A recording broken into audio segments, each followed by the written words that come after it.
Welcome to the Sounds of Florida podcast, where we celebrate the rich heritage, vibrant culture, and natural wonders of the Sunshine State with our host, Keisha. We are thrilled to have you join us as we explore the heart and soul of Florida, its people, stories, and sounds. Today, we're meeting with Charlie Pace. Now, whether you're here because you haven't heard of her, or even if you're already a fan, this episode is going to be packed with insights that will leave you inspired and informed. So, let's get started. Hello, and thank you so much for joining us today. I am thrilled to be talking to today's guest. We are speaking with none other than the wonderful, the beautiful, and the extremely talented Charlie Pace. Now, before we get started, I got to tell you, the very first year that I heard Charlie Pace perform, I think I speak for the entire committee when I say, wow. Like we were so blown away. We were so extremely excited to see your performance, to have you there on the stage. It was more than we could have ever bargained for. So thank you so much for being here today, Charlie, for speaking with us. And if you don't mind, we'll go ahead and get started because I'm very anxious to know a lot of the answers to the questions that we have for you today. Beginning with, how did you begin? How did you know that music was absolutely your path? I understand you knew that this was something that you wanted to pursue as early as the age of 6 or 7. Mm-hmm. Yeah, it was always around me. Like, I feel like everywhere I went, music went with me. It's something that I heard no matter where I was. So it basically haunted me, is what I'm saying. Like, there's no way I could have gotten out of it. Like, I just knew that I loved it because it was me. It was a part of who I was. I think I just fell in love with the sounds of the world, and everything else came with it. And you probably had a pretty diverse background of music or catalog of music already at an early age. So how did you decide which particular brand spoke to you the most? I know right now your music has kind of a bluesy, avant-garde, and it spans so many different genres. How did you find the one that was true to you? It's forever changing for me because all of it's very appealing. Like, I Yes. listen to everything, like from death metal to jazz to like the top 40. I'll listen to a little bit of absolutely everything. So finding who I am is just about listening to what wants to come through my hands, my lyrics. Like, I just let go of all the rules and I just let it flow and I let it happen, and then you make your own thing as you go. So, yeah, I just let it all mix together for one big thing. God, I love that. And it is just that. It's one big thing, which for me would be extremely overwhelming because in my brain, there's so many different influences out there. There's so many I know. different artistry types. There's so many different sounds. And to find one that would connect with you or with any particular artist, I could imagine would be overwhelming. But I'm sure you still have a very specific genre or artistry that you particularly connect with. So, who would you say some of those influences are in any particular genre? Well, I really love rock music, and I made a whole side punk rock band because I do have a passion for like metal and punk music. Um, like, I don't even know. It's like Riot Girl based music, so it's very, some of it's heavy, some of it's, right in your face. But then I also really love songwriting, and I fell in love with musicians like Joni Mitchell and Fiona Apple, and I also really love power vocalists like Etta James and Aretha Franklin. So I just love raw emotion and stuff. So like my influences are just You all know, over the yeah, place. I can imagine. And it comes through in your music in such a pleasant way. It doesn't feel like it's all over the place. It just feels, again, the word I mentioned earlier, very diverse, which I think is amazing. Thank Can you. you talk a little bit about your first time on stage, what that was like for you? Can you remember your very first live? Yes. I remember the outfit. I remember everything about it. Okay. I had like a white sparkly fedora. Yes. I had like this is like the 2000s, okay? I had jean shorts, leggings, a tank top, and a stupid little like cover. All right. I Oh was my 7 years goodness. old. Yes. I remember being like, why do they want a 7-year-old to sing this? Because it's gonna be pitchy. That's all I could think of. So I got up there and I sang it and I was like, this is terrifying, but I love it. And so from then on, I was like, okay, you want me to get on another stage? All right, I'll try again because might as well. We already did it. Let's go again. What And was the song I you loved sang? it.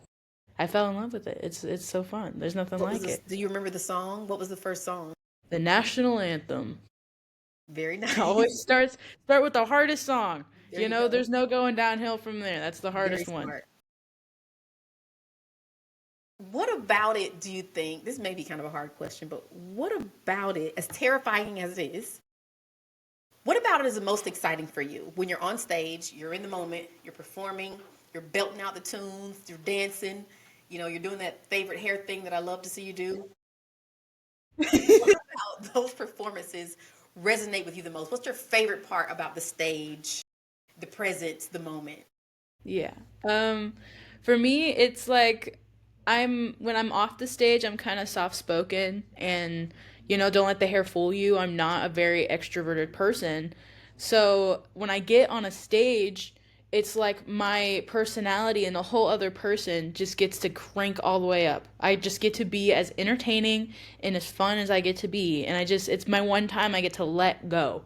I don't have to think about anything else. I'm singing these songs, I'm going to tell the stories, and it's the biggest adrenaline rush you'll ever feel. It's the biggest release for me, you That's know. what made you my best friend in my head is when I saw that you were you were on the stage just connecting with everyone and I could tell it was just a complete release, and it came Yeah. out in just the most beautiful form. So thank you for sharing that.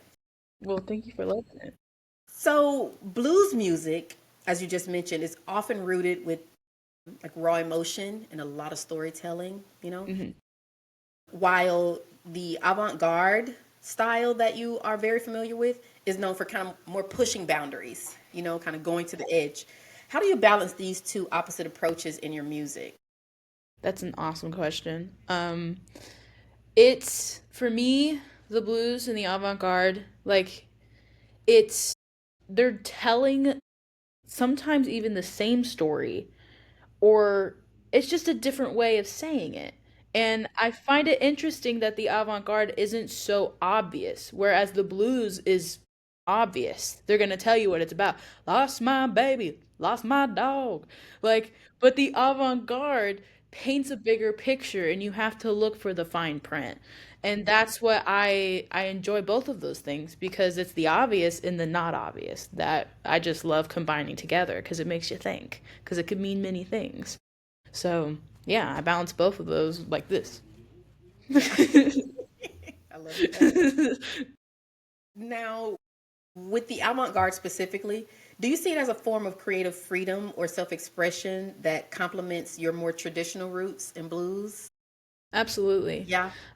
I find that the traditional aspect of blues, and I mean this in the best way, I don't mean to hurt anybody, any blues fans, it can be a little boring. It can be a little predictable.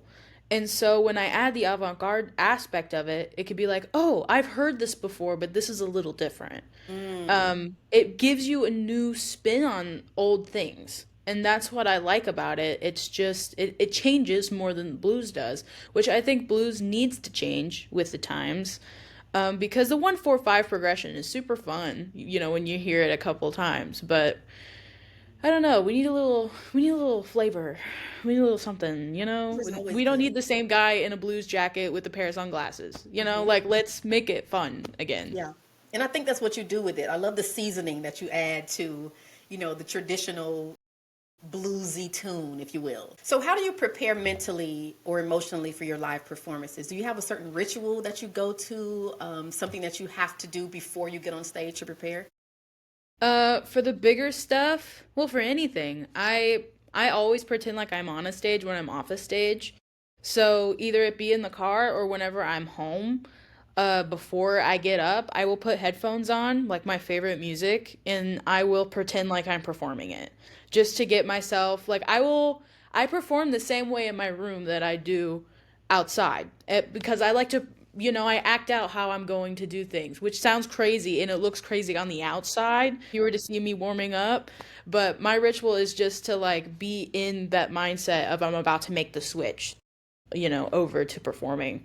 So that and just lots of tea and water, lots of tea and water and just relax, breathe. It's all gonna go smoothly. Yeah. Do you have a particular like a favorite venue that you like to perform in? Indoors, outdoors, amphitheater, stadium? Does it matter? I wish I've played a stadium. We're gonna get there one day. But I right now I really love the Boardroom Tavern. It's a bar. It's a family venue. I really do love that spot. And the Everglades City Seafood Festival. I can't not mention that festival. And I do love the Swamp Cabbage Festival a lot. That's a fun stage. So anytime I get a little bit extra space to prance about, I'm excited about it. So especially when it's like friends and family that are running it, it's it's a lot more fun that way.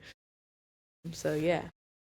Wonder if I were a performer, if I were an artist, would I be more comfortable in front of friends and family or in front of people I don't know? Honestly, I'm more uncomfortable in front of my friends and family sometimes. I would be too. They're like, "Can you sing this Christmas song? Can you Right. sing this That's song what I for was thinking. us?" I'm like, "No, I'm not getting paid." No, I But cannot. I do though. I'll sing it for them every once in a while. But it's more embarrassing when you're in your living room than in front of thousands of people, in Yeah. my opinion. That was going to be my next question. Is it different for you? I know you said you like to practice how you're going to be on the stage, but how is it different for you, like in the studio? If you're just kind of performing a track in the Oh, studio versus like, that's a whole other thing. That's a yeah, whole other. So when I'm in a studio, I am I think of it like painting. I always compare my stuff to painting because I paint a lot of the songs that I write. It's I'm creating a work of art instead of like a persona because I do feel like that my persona and my art are the same, but they take times. Because whenever I'm in the studio, it is me creating the look, the sound, the atmosphere. There's not a lot of energy. A lot of it sometimes is very emotionally tasking because of the things I'm talking about. So I'm trying to paint the best picture that I can. It's kind of more complicated than the stage because the stage I just get up and I go. But this one, there's a lot of stopping and thinking and figuring things out. There's a bigger thought process behind it. So, yeah, more complicated the studio it is. it wasn't the answer that I was expecting, but that is a really good answer. I hadn't thought about it from that perspective. Yeah. Wow. As far as kind of being exploratory with your music and the way that you perform, how do you also balance that with maintaining the traditions, the roots of like say blues music? Like you want to kind of have, I guess, like a still a traditional sound so that it's still like blues related or blues adjacent maybe, Hmm. but then you also kind of want to put your own flair on it. Do you find it hard to balance the two? I have for a really long time. I felt like I stick out like a sore thumb. And it got to the point where I was like, well, either I'm going to be a traditional nonsense singer or I'm going to do what I want to do. So a lot of it was I have to swim against the current and I just have to trust myself and my vision and my art. And people that are going to get it are going to get it. And the people that don't. And I can't control that. So, yes, I try to stick to some of the traditions because it is the music I grew up loving, but there is so much music in this world that I can expand off of, and why would I ever limit myself in this world? Because that's the most beautiful part about music. The more you put it together, the more that you experiment with it, the closer it brings us all together. So, I'm just rolling with the punches at this point. That so as far as Florida specifically, the music scene is kind of a unique blend of cultures and different styles. Does being Absolutely. based here influence your music and your connection to the broader cultural heritage of the state? Yeah, I think it does because it really changes where you're at. Down in Everglades City, I always know that I can get up on stage and jam with some kind of like country or like bluegrass situation. Yeah. But then, like, you go to Fort Myers scene and there's a whole punk scene there. And then you can go, further downtown Fort Myers and there's like a whole jazz bar. Like, you never know what you're gonna find, honestly. There's anything from like songwriters to I don't even know, like crazy metalheads. Like it's very interesting, and I don't know if it connects me more to the culture. There has been times where I was like, wow, yeah, this connects me further to my roots. But other times it lets me adventure. And I'm such a long answer girl. I don't Love know. it. It's such an interesting question to me. And I guess yeah, it does connect me to everything around me. It's very interesting and it's always forever evolving. It's such a big scene. It's a bigger scene than most people would think. It's not just Margaritaville, I promise. Mm, I promise. It's not good just point. that. Yeah. Um, so is there a genre that you have not explored yet that you're maybe looking to explore, or maybe something you tried once and you're like, oh, maybe I'll come back to that one? I would like to make a jazz album or like a jazz fusion album would be really fun. I'm also into like King Crimson. There's a band called King Crimson. I'm really interested in making that kind of music, like Talking Heads kind of music. What is that? Progressive. I guess it's progressive rock. I'm really interested in that kind of stuff. But yeah, I like, again, a mix on traditions and whatever. Yeah, I So those totally two, get I that from your guess. music. What do you hope that audiences will take away from your music, whether they're hearing you perform blues or more experimental pieces? Raw emotion. Mm, I don't want people to think that no, I'm doing it for anything other than we're sharing emotions together. I'm a vessel for it and I want you to feed off the energy. People when they come to my shows, I just want them to have fun. I want them to like have a release from life. We can think about all those scary things and we could talk about them, but I want you to dance. I want you to have a good time. I want you to have that release that I get at any, even if it's just a little bit. I just want us to feed off of the energy together. is that your motivation? Is that what keeps you going? Yeah. This is my whole purpose is it's almost like a form of therapy for me and the other people. So I think it's the biggest way that we connect as human beings is music. Yeah, it's my whole purpose. It's the reason I'm still on this planet. It's like it's the most beautiful thing ever. So, what would you say is, and I think this is difficult because I just thinking about your music and having visions of your last performance in my head. What do you think is next for you musically? I am currently in school for audio engineering. I think I'm really going to take my songwriting and I'm going to write as many songs, even if it's for other people and they play my songs. I just want to make other people's music come to life along with my own. So I'm probably going to be producing my own albums one day and I'll be, I don't know, wherever the music takes me. I would like to travel and do music. That would be really fun. As long as I get to do something with it, I'm excited about it. Do you travel much now? I've done a few little tours. I went to Delaware. I've been to Indianapolis. I've been to California with my friend just to do like a song. But we're Very getting cool. over there. Tennessee, New Orleans. Where else have I been? Nothing big yet. Big, big, big. But it's big to me. So I've been a couple of places, but I would like to travel a little more one day. I would Now, if love you to. could collaborate with any artist, living, dead, future, past, who would it be? I know that's a difficult question, but I I'm always excited to see. answer like the same couple of them, but I'll give a new one. I would say either, gosh, I would love to say Aretha Franklin, but I know she's a diva and she'd be like, get off my mic, get away. She wouldn't do it. That or David Bowie. I feel like it'd be really fun to make some stuff with David Bowie. Yeah, I think that The would be really David. awesome. Like Aladdin Sane. There's a song called Lady Grinning Soul. I just let me sing it on that song. If I could go back in time, I would do that. What advice would you give young artists, especially those who want to break the boundaries and explore multiple genres in their careers? What advice would you give them?